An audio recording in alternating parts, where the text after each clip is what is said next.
आज हम जिस मूवी को एक्सप्लेन करने जा रहे हैं वो है अंडर वाटर। यह फिल्म मैरियाना ट्रेंच के इमेजेस के साथ शुरू होती है। यह विश्व का सबसे गहरा समुद्री गड्ढा है।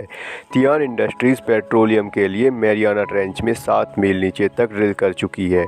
केपलर A22 स्टेशन में एक mechanical engineer Nora price brush कर रही होती है। वह काफ़ी उदास दिख रही है। नोरा छत से पानी टपकते हुए देखती है। तभी वहाँ एक जोरदार भूकंप आता है। केपलर समुद्री दबाव की वजह से टूटने लगता है। नोरा सभी को जगाने की कोशिश करती है, लेकिन केवल वह और एक अन्य वर्कर रॉड्रिगो ही उस जगह से दूसरे पोर्शन में पहुंचते हैं, जहां नोरा कंट्रोल पैनल खोलकर गेट बंद करने वाली होती है। तभी वहां अन्य क्रू मेंबर्स भी आते हुए दिखाई देते हैं। नोरा केपलर को बचाने के लिए गेट बंद कर देती है। एस्केप पॉड ढूंढने के लिए ये लोग आगे बढ़ते हैं, जहां इन्हें मलबे के नीचे से पॉल मिलता है। जब ये एस्केप पॉड के पास पहुंचते हैं तो इन्हें मालूम चलता है कि सारे एस्केप पॉड्स डिप्लॉय हो चुके हैं। यहाँ सिर्फ कैप्टन लुसियन ही बचे हैं। ये लोग आगे कंट्रोल रूम में पहुँचते हैं, जहाँ बायोलॉजिस्ट एमिली हावर्सैम और इंजीनियर लाइम स्मिथ मिलते हैं, जो कि रेडियो के माध्यम से सतह पर कांटेक्ट करना चाहते हैं, लेकिन वह ऐसा नहीं कर पाते हैं। लुसियन प्रेशराइज्ड सूट में समुद्री सतह पर चलते हुए 1 मील दूर रोबक स्टेशन 641 में जाने का सुझाव देते हैं। वहाँ एस्केप पॉड्स हो सकते हैं। वे स्टेशन से कार्गो लिफ्ट में निकलना शुरू करते हैं, लेकिन रॉड्रिगो के हेलमेट में क्रैक होता है और वो प्रेशर से टूट जाता है। इससे रॉड्रिगो के सूट में ब्लास्ट होता है और उसकी तुरंत मौत हो जाती है। बचे हुए दल को नीचे के पॉड्स में से बचाव के लिए सिग्नल मिलता है। स्मिथ और पॉल बाहर देखने जाते हैं कि कोई जीवित है जिसे मदद की ज़रूरत है। जैसे ही वे लोकेशन पे पहुंचते हैं, वहां पॉड में सब लोग मरे होते हैं। मलबे में एक लाश मिलती है। पॉल लाश की जांच करता है, जहां एक अननोन क्रीचर पॉल पर अटैक कर देता है। स्मिथ के पास एक बोल्ट गन होती है। वो उससे क्रीचर पर अटैक करता है और उसे अंदर ले जाता है। एमिली को लगता है कि ये एक अनडिस्कवर्ड स्पीसीज है। पांचों रोबक स्टेशन की ओर बढ़ते हैं, लेकिन तभी केपलर में ब्लास्ट हो जाता है और मलबे के बड़े बड़े टुकड़े गिरने लगते हैं। स्मिथ एक बड़े टुकड़े से टकरा जाता है, लेकिन नोरा और लुसियन उसे बचाते हुए अंदर ले जाते हैं। ये लोग एक एक्सेस टनल की मदद से मिड पॉइंट स्टेशन तक जाना चाहते हैं, जहां ये अपना सूट चार्ज कर सकते हैं, लेकिन इन्हें मालूम चलता है कि स्मिथ का ऑक्सीजन सोर्स मलबे की वजह से बुरी तरह से डैमेज हो चुका है। ये लोग एक्सेस टनल से आगे बढ़ते हैं, जहां टनल एक जगह पर टूटी होती है। ये लोग पानी के नीचे से टनल की दूसरी साइड पर जाते हैं।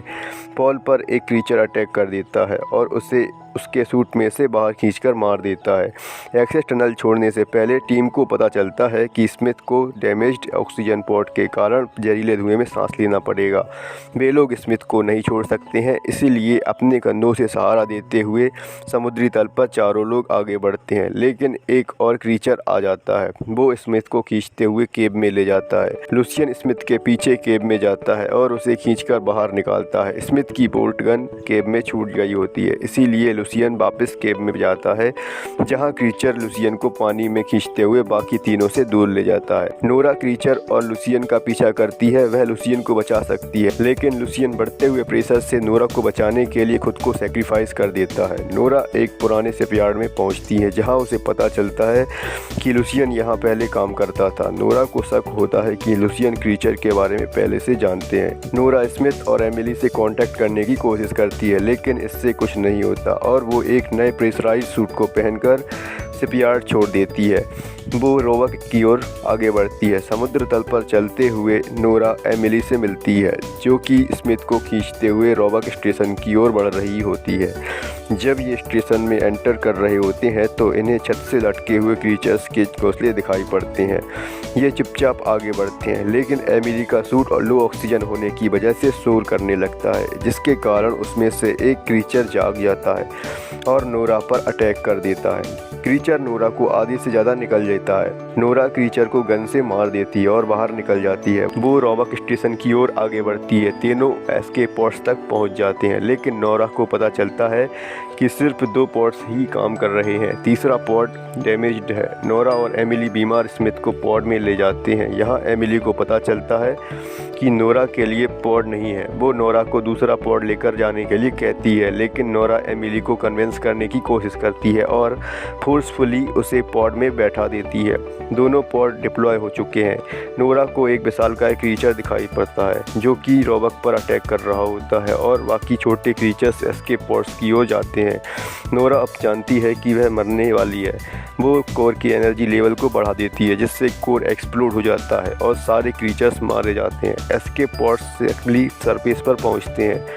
फिल्म का अंत न्यूज़पेपर्स के आर्टिकल्स की इमेजेस से होता है जिसमें इस पूरे हादसे को दबाने और एमिली और स्मिथ को चुप कराने की खबरें होती हैं।